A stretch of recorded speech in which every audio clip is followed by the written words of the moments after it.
Namaste, this is Abhinav Prakash and welcome to my channel. And today we have with us Abhijit Iyer-Mitra to discuss the issues surrounding the vaccine diplomacy by India. So Abhijit, welcome to the show. Mata Katori Devi ki Shre, thank you for having me. Jai, not Shrey. Shre. But Abhijit, you tweeted something today in the morning that private sector COVID vaccines have done more for the foreign policy, diplomacy, and international standing of India in 1 week than the governments, diplomats, and public sector have done in 1 decade. I mean, are you not being too harsh or are you not being too optimistic or let's say the cheerleader of the private sector out here? What's not to cheer about the private sector in India? True, large parts of the private sector are built on crony capitalism. Parts of our pharmaceuticals are in deep trouble, like we saw with Ranbaxy. I think the Ranbaxy management is either in jail or, well, in and out of jail. I'm not saying that everything is hunky dory with the private sector, because in a country like India, a pre industrial country like India, you will fundamentally have crony capitalism. That said, remember the private sector in this particular case has delivered some of the biggest talking points India has had, I would say, since the India US nuclear deal, right? Uh, it's also the first time in 6 years that the New York Times was forced to write an article mildly. It was actually quite congratulatory of the government. Now, if you can get something like the New York Times to write something good about India, I think that's a fairly accurate measure that it's won you a lot of goodwill. Hmm. Mind you, this is a time where other countries are still stocking up on trying to immunize their own population. And while we are doing our own immunization drive, we are also producing it in significant quantities to give it to other countries. See, this is what real soft power is about. It's not sending Bharatnatyam troops, because Bharatnatyam, I mean, you can't dance away a virus. You can at most get claps, you can't get gratitude. Hmm. Okay. This is where soft power really, really counts. So, this is one of those massive, massive uh, private sector strengths. And mind you, a tainted private sector, nevertheless, but still, it's delivered such a huge diplomatic and foreign policy coup for you. Hmm. Well, I agree, but what would you say to the people who are 24/7 denouncing the corporates in India? We know this Ambani Kisada. We are seeing a so-called leader of opposition down south in Tamil Nadu is saying that, he's always saying the same thing, that only 4 or 5 corporates are going to run the country and you people are going to be slaves of the corporates. So what would you say, tell to our political opposition in this country? In fact, to the political class in general, because it doesn't matter whether you're in power or you're outside power, your language depends upon where you are standing. So, what is this anti-corporate attitude, and what would you say? Will they learn any lesson from this? I don't think we're going to learn any lessons from this, because remember, we're only talking about this political thing about Adani Ambani for the last 6 years. But remember how vicious these people were in trying to take down every Indian vaccine. They said every Indian vaccine was quackery, it wasn't tested, it wasn't this, it wasn't that. It turns out it's much better than the Chinese vaccine. It's globally competitive vaccine. And this in spite of the fact that you had a fire at the other Punarwala factory, which killed 5 people. God bless them. Uh, uh, so I think they've forgotten in their hatred of Modi. They've started hating India. Hmm. All right. And to take down, I mean, attack Modi by all means, attack BJP by all means, attack the RSS even if you want. But why do you attack everything that India does? Hmm. I think the point here is, look, the Ambanis and Adanis have stopped giving money to the Congress party because election funding. A lot of companies have stopped giving election funding to the Congress party because they don't see the Congress party going anywhere. It's a dead duck goose, and basically the Congress and co are trying to use extortion tactics, that we link you to everything so that you give us electoral funding, Who's going to give a dead duck electoral funding? Hmm. Right. At most, you will, if you see a dead horse, the only kind of funding you're going to give it is for the corporation to remove the corpse and burn it so that it doesn't create plague or further disease. So that what they're mostly trying to do is extortion. It isn't working. Then they try to bring down the Indian bio vaccines as well. I mean, imagine the kind of effect it has on the psyche of the population. Number one. Number two, your international standing. Number three, the fact that it causes a whole load of confusion in the global arena. Uh, I I really don't know what they're up to. They're getting into this whole Vinashakali Viprita Buddhi mindset. And it isn't healthy for anything. It's certainly, I completely agree. It is a job of the opposition to keep attacking the government, but you attack the government. You don't attack the country. You don't attack things that have nothing to do with the government, especially the bio vaccines, which they're completely private. They have nothing to do with the government. Mhm. But no, why are we surprised when Modi was in Gujarat? So the dislike for Modi or opposition to Modi became demonization of Gujaratis in Gujarat itself. So we have seen, people going to the extent of doing psychoanalysis of all the Gujarati community. We have seen some reporters, some journalist a few days back. He's saying I was traveling in a plane and there was this Gujarati lady sitting next to me eating vegetarian food and basically was making fun of her. They were saying I was abusing Modi and she was not speaking to me. So we have seen this kind of mentality. So I'm not very surprised that opposition to Modi has become opposition to India and hatred of India.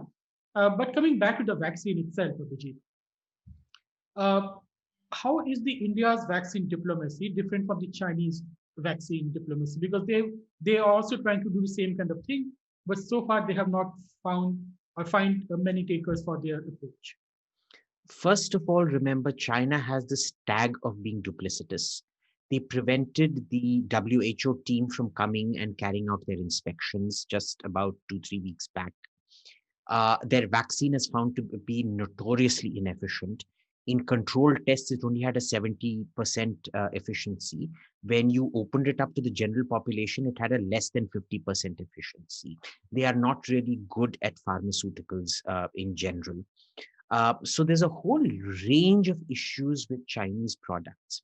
Now, the thing is, the Chinese have tried this kind of diplomacy. The problem is they never understand this kind of diplomacy. See, it's like the Belt and Road Initiative, which everybody says is a great, infuser of capital into infrastructure and whatnot. The point is, it's a debt trap. It's the China's idea of aid is not aid. China's idea of goodwill is not goodwill. It is the aid and goodwill of a cocaine dealer who sells you, who gives you fokatka cocaine in the beginning in the hope that you get addicted to it so that he can keep selling it to you down the line. Hmm. Okay. Chinese diplomacy is the diplomacy of a cocaine dealer or a heroin dealer. I don't know what's more addictive, but crystal meth maybe. Okay. With Indian diplomacy, sometimes it actually functions pretty good. Now there are lots of analogies made that your this is like China, which was sending grain to Europe even when its own people were starving and dying and all of that, and that is simply not the case. Right? There is enough production to look after both your domestic population and the international population. So you're doing that and you're doing it quite well. Um, I really don't see what the point of criticizing this is. Mhm. But when we see the Western response to the coronavirus, the Europe is not even able to properly vaccinate its own population. Their speed or the rate of vaccination is very less as compared to India. America, we know, is in a complete mess on all fronts at the moment. What does it tell you about? Because we used to listen, we used to see or read about these things that India is messy, government can't implement programs on the ground, whereas the America and the West, they are so strong, strong society, organized society, efficient state. But somehow it is reversing. Where do you place? Is it some fundamental structural change, or do you think this is just because the government in power in India, which has been able to control it? It's a classic case of what India can achieve when the government doesn't try to obstruct the private sector and starts helping the private sector achieve. The government could have easily said the government is going to produce a vaccine. Thankfully, they didn't go down that route. They gave the support to the private sector in a much more obvious way than they have ever supported Ambani or Adani, which is what governments should be doing. They should be supporting the businesses of citizens of this country. Ambani is a citizen of India. Adani is a citizen of India. You provide them with diplomatic support in their assets are India's assets ultimately, right? So it's a classic case of what you can do when government starts supporting the private sector, number one. Number two, it shows that when India really, really wants, it understands the macro, it stays out of the way of the private sector, it provides help where it can, and it provides impetus where it can, and it can actually enforce decisions where it can. Because our vaccination drive, India, with its backward economy, is looking at what, 800 million rounds of these vaccines. More, ultimately 1.2, 1.3 billion people will have to be vaccinated. America is struggling with producing just the first 100 million rounds. You saw Biden's press conference where they said, isn't 100 million a bit too less? And he's like, come on, man, give me a break. Right. So it's one of those things where when India chooses, when everybody's on the same page, when you have that national resolve and determination, you can actually do things.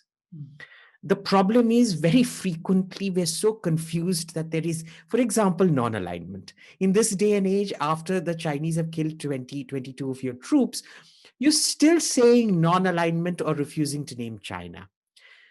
There was confusion in that policy, which is why you will never be able to sort out the China angle of your policy. But in this case, there was never any confusion. It's we're going to implement a lockdown. We're going to keep the deaths as low as possible. And then when the vaccine was on the horizon, we started doing unlock. And now we're going around distributing it because there's a clear plan to start vaccinating everyone. Right. And look at our deaths. We're now tops at what, 200,000 deaths or something like that, which is in the grand scheme of things. If you look at a percentage of population, America has lost far more people than we have. Okay. Italy, G7 countries like Italy, the UK, and France have Spain also. Well, Spain is in G7, but still, OECD countries, they've all lost more people as a percentage of population than we have. You had all these quack health reporters, one Stanford or Princeton or Yale professor, who Narayan Lakshman or Lakshmi Narayanan or something like that. And that crazy psycho quack from what's her name? Vidya Krishnan, who was going, India is going to face this huge beds shortage. We're going to lose 20, 30, 40, 100 million people. I don't know. I mean, she was talking in the millions and all of that. That never materialized. Right? It shows you how disconnected these people are from reality and policy. You've had a very, very clear response, which was we are going to control this come what may. Mind you, we lose 1 lakh people to traffic accidents every year. We lose between 2 to 4 lakh people from another respiratory disease called tuberculosis every year, which is also infectious, but it doesn't lead to this kind of panic effect. So the very fact that you had the national will to go ahead and do this and did it in a very thought out manner. Now you can have, and I certainly have minor criticisms of the way lockdown was handled and so on and so forth. But if you look at it in the overall scheme of things, we've managed it much better than almost any other country I know. Well, I agree to that, because I remember in the month of June or July, I took a self-assessment check on the RX Setu, and I was having some mild fever, so I clicked I'm having a fever, and within 1 hour I got a call, from the response team in UP, and they followed it up. They asked for all the symptoms and everything. They told me to confine myself and wait for a few days before going for the check, and they followed it up with another call a few days later.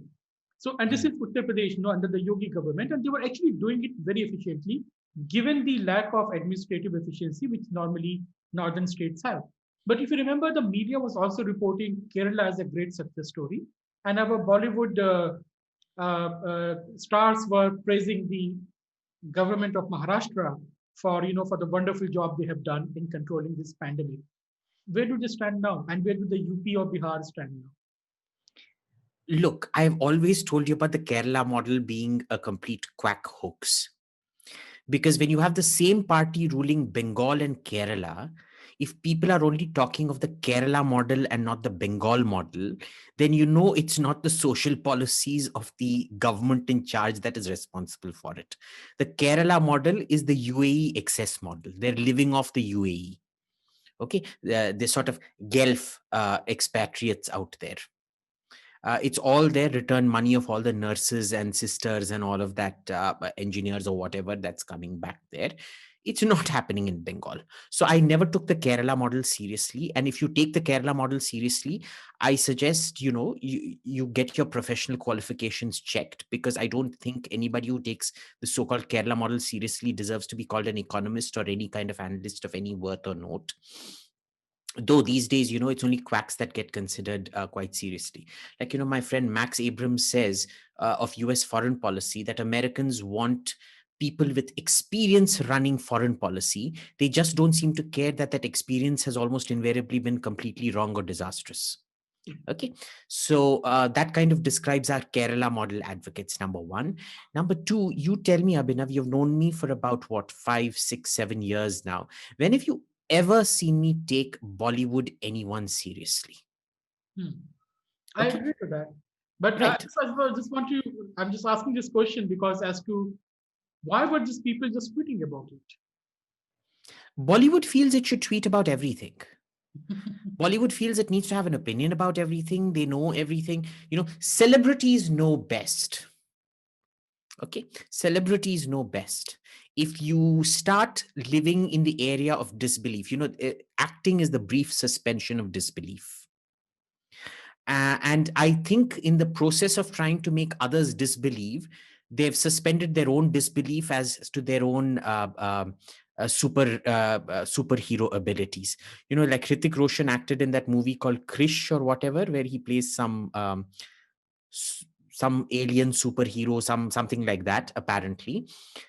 I think they all think that those TV ads that they play out, how they're able to fight off like 100 gundas, stop a car, stop a plane in its tracks and bring it down to earth. They've actually started believing all that nonsense.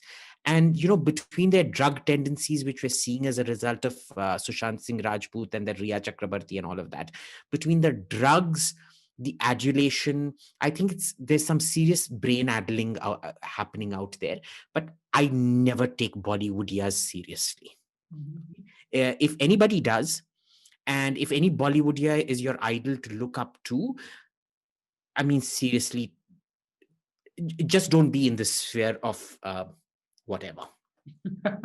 So, but what will those Western publications, the left wing or the liberal publication, do now, who were declaring Kerala as a success model? And they were just parading this health minister from Kerala as the great role model for the entire world, just like the Prime Minister of New Zealand. But see, this has been a very common practice, right? You take an isolated country like New Zealand, which has for 1,000 kilometers no land around it, and say, oh, just because Jacinta Ardern is a lefty PM, we're going to celebrate her complete lockdown. But because Narendra Modi is not a lefty PM, we will condemn him for a complete lockdown. When Donald Trump says we're not shutting down businesses, we'll call him a clown and a duffer and whatnot.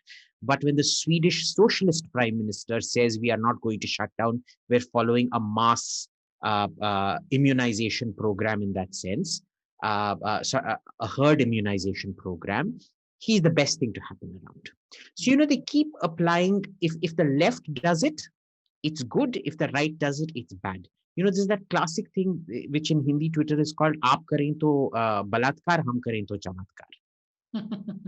Yeah, but now America is also doing the same thing. They're also advocating now that you do wear the mask and other things. And it is the same people.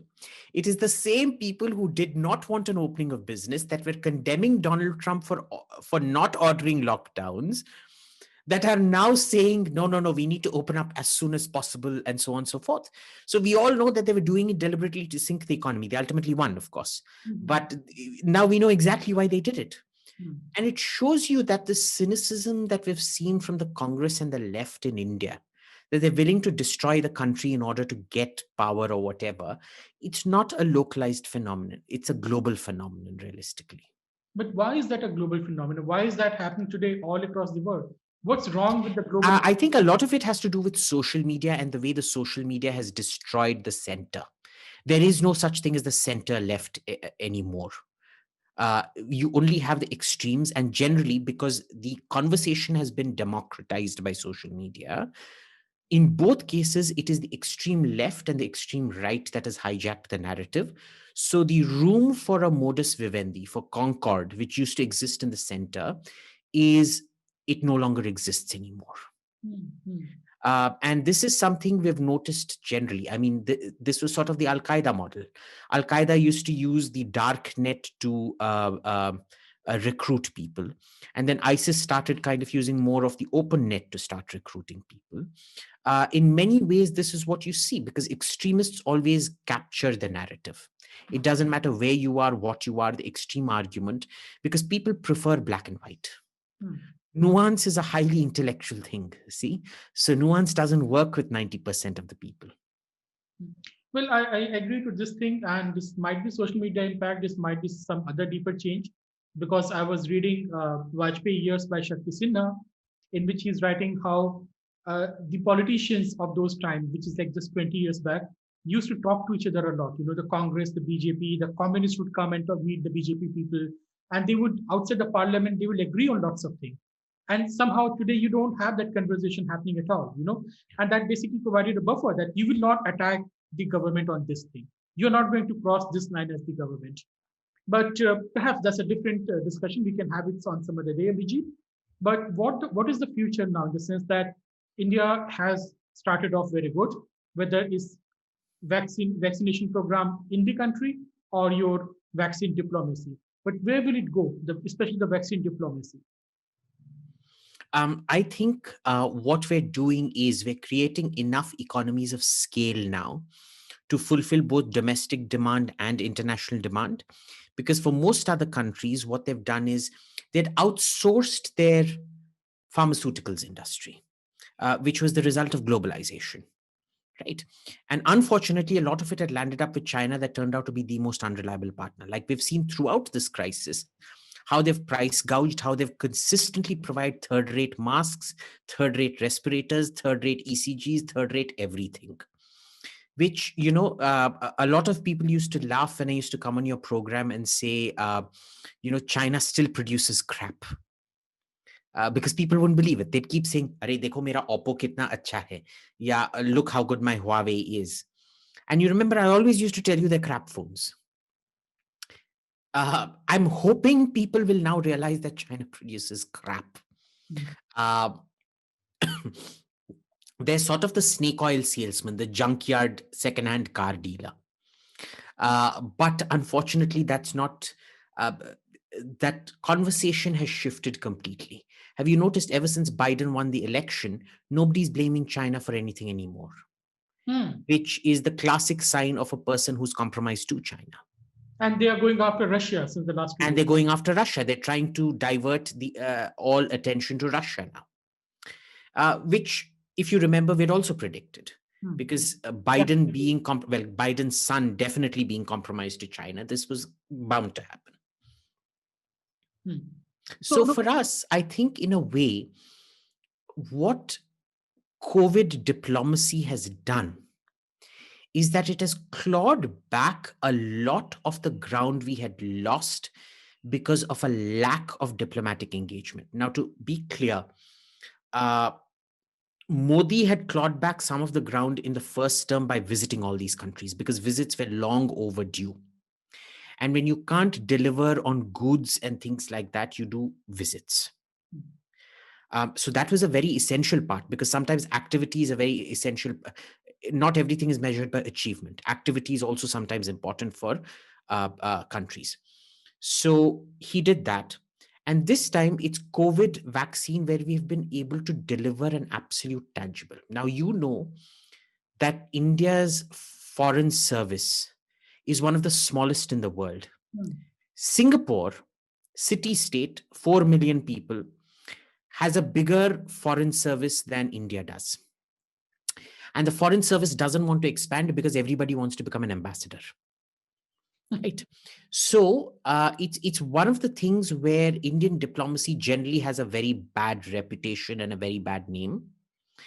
I can go into all the dirty tricks that diplomats play that you keep hearing complaints from every foreign diplomat you ever meet. But this isn't the occasion for that. I mean, let's be positive and look at all the good things that have happened. We can bitch about the foreign service at a different occasion. And because they don't collect primary source information, they're too lazy to do it, or they're too underfunded to do it. Policy decisions are also woefully misinformed. They are usually informed based on conjecture rather than the slow, careful gathering of human intelligence that diplomats are meant to do. Thankfully, what this particular episode with Covishield and things like that has done is it's wiped out a lot of the negatives. Hmm. It's at least brought and I suspect it's just going to be a temporary bubble, but it's at least bought you about 3-4 months worth of goodwill. So it's many things. Your private sector has compensated for governmental incompetence. It's compensated, and we have to be clear here: the government supported the private sector. Hmm. Never forget that. They could have very easily said, "Nahi karenge, AIMS is going to produce it," and all of that. They did not. So credit where credit is due. But they have certainly compensated for the MEA in this case. And that's a very good thing.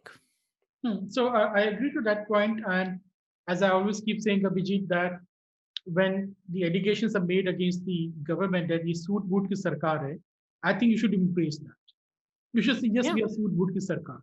Yes, we are pro business. Yes, we are pro private sector, and we're going to do these things. Yeah. You can go on the road and you can think that you're going to win election by these slogans, but you will just end up like Rafal. But you know, and I know, that when India is in crisis, we turn towards the private sector. When we're on a high, we treat the private sector like the unwanted adopted child. Hmm. When we needed to produce the nuclear bomb, it was the Tatas that had to step in and do it. Which is why when you look at the first 1974 nuclear test, there was Jamshedji Tata, who was JRD Tata, who was accompanying Indira Gandhi. Because The story you need to tell us, Abhijit.